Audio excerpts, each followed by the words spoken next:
Da kami iti kakabsat yung nga nagapu iti Busaw MPS, Busaw Municipal Police Station, nga umay manen nga maki danggay kada kayo.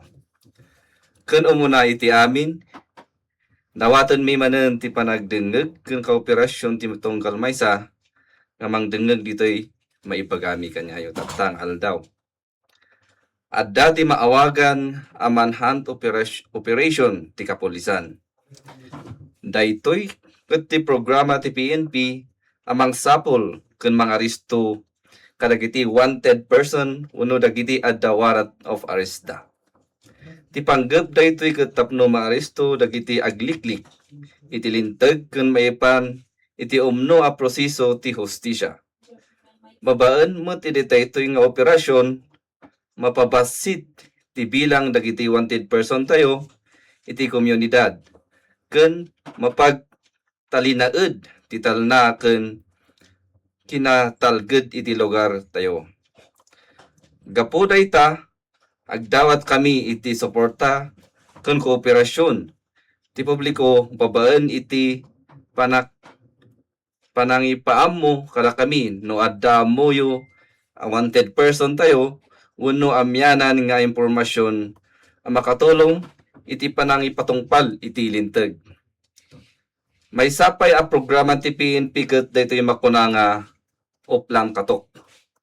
Daytoy ket maysa a panagbisita kadagiti kapulisan kadagiti makunkuna iti paltog a nag-expire wenno saanen a balido ti lisensya ken rehistro da.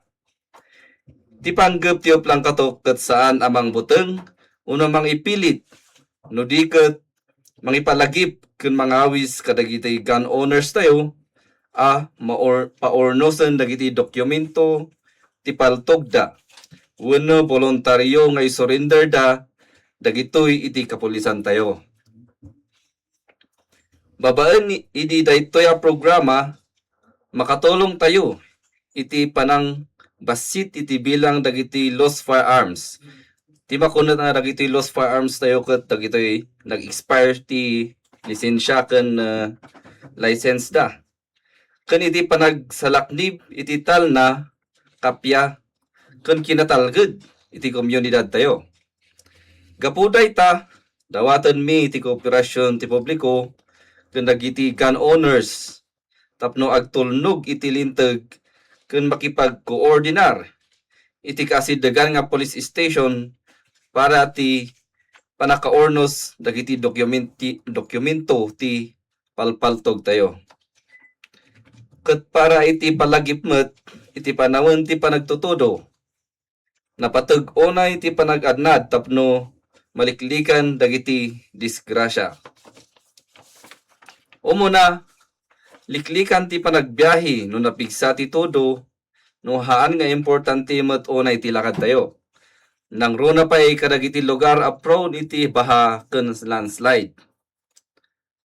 Agadnat tayo metlang kadagiti kable ti kuryente ken liklikan ti panang tapak uno panang sagid iti lugar a mabasa ken mabalin a adda ti live wire. Han gamin maiwasan dagitoy no napigsa ti todo ken agbagbagyo for example ket adda ti matenag or matenagan nga kuryente ti kable ket maikwa ti kalsada. So ti maysa nga mga ikwa ti aksidente. May sapay apa agtulnog kadagiti panangi palpalagip kadagiti local official ken agmonitor iti weather updates. Ken maudi mas sapol a nakasagana ti pamilya iti emergency kit ken evacuation plan no kasapulan tayo nga ag-evacuate aramiden tayon tapno maiwasan dagiti makunkuna nga disgrasya. Babaen ti panaganad iti panang kooperasyon tayo maprotektaran tayo dagiti biag ken mapagtalinaed ti seguridad ti komunidad tayo. Ket ipanagpatengga agyaman kami unay iti panagdengeg ken suporta kadagiti programa mi. Agdapat kami iti panagtultuloy a kooperasyon ti publiko tapno mapagtilaad ti talna. Kinatalged ken kaornos ti komunidad tayo. Ag-ana tayo amin, ken agtinulong tayo, amang salaknib iti biyag ken kinatao itunggol maysa ken na tayo. Agyaman kami, so kasya iti basit nga reminders ti kapulisan ti Basaw, hoping nga adati nanggagyo nga basit. Okay, that's all of Thank you very much and God bless us all.